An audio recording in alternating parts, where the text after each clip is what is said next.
بسم الله الرحمن الرحيم، وبه نستعين، وصلى الله على محمد وآله وصحبه الأخيار. نتحدث اليوم عن القطع بالماء. نحن نعلم بأن القطع خاصة للحديد يتم بواسطة الأوكسيستيلين أو شرة الأوكسيستيلين، أو كما نسميه في العراق باللهجة العراقية بقاصوصة الأكسجين. إلا أن هناك طرق قطع جديدة طبعا أفضل، وهو طبعا هو قد يكون غريب على البعض غير المختصين، ألا وهو القطع بالماء المضغوط. الماء المضغوط ليس لضغط يعني 10 بار أو 20 بار أو 30، لا، الضغط يصل إلى لو قلنا بالبي اس اي بالوحدة الإنجليزية إلى 75,000 أو 60,000 أو حتى 90,000 بي اس اي. طبعا بي اس اي يعني هذا الرقم تقسم على 14.5 تقريبا، أو حتى لو قلنا 15 فأيضا يكون رقم كبير لو قسمنا، لو حولنا الرقم الضغط يعني إلى بار، لأنه البار هو يعني مستخدم أكثر خاصة في يعني الأنظمة الحديثة. تم اكتشاف هذه الطريقة من قبل الأمريكان الذين كانوا يبحثون عن الذهب في القارة الجديدة، القارة الأمريكية، فكانوا يستخدمون خراطيم مياه بس بضغط 10 بار يعني لإزالة أو لتكسير الحجر، أو يعني لتكسير الحجر للبحث عن الذهب بين طبقات الحجر.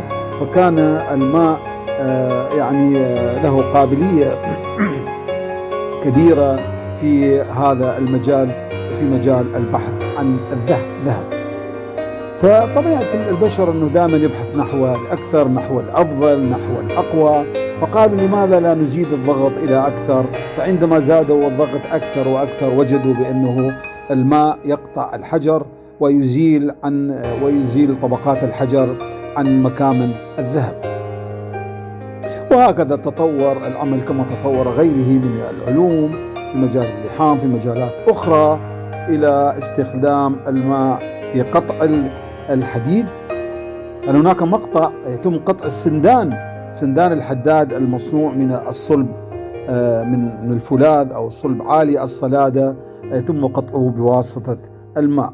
ويتم قطع الحجر أو حجر الجرانيت، أو يعني الذي يستخدم في أرضيات، أو في أرضيات الفنادق الراقية أو البيوت الراقية أو في الدوائر إلى آخره، يتم بواسطة الماء المضغوط، طبعا بواسطة نوزل يتم تسليطه على يعني قد يكون حتى من ماكينة CNC لإجراء نقشات أو نقوش في الحجر بألوان مختلفة، أبيض على أسود على ألوان. عندما تدخل إلى الفنادق أو إلى الساحات الحديثة ترى بأنه هذا البلاط مزركش بأحجار بألوان مختلفة، يتم قصه بواسطة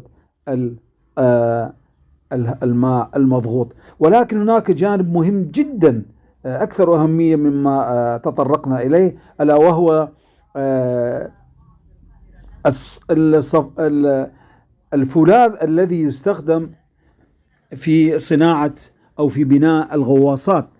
الصفائح المعدنية التي طبعا اعتيادي من المعروف من الفولاذ، يتم تقطيعها بواسطة الماء، ليس بواسطة الأوكسيستيلين أو الطرق الأخرى، كان يكون يعني بلازما أو غيره، أو طرق أخرى كثيرة يمكن يستخدم في قطع المعدن. والسبب في استخدام الماء في قطع أجزاء الغواصة قبل بنائه لأن الماء لا يرفع حرارة الصفيح المعدني أو الفولاذي، مما يؤثر ذلك على خواص يعني الصفيح المستخدم، يعني كان يغير في شكله البلوري، في صلادته، في يعني أو إحداث مناطق الهازة، المناطق المتأثرة بالحرارة إلى آخره. فسيكون طبعا الماء هو السبيل الأأمن والأضمن والأسلم لعمليات قطع صفائح المستخدمة في الغواصة. تحياتي لكم.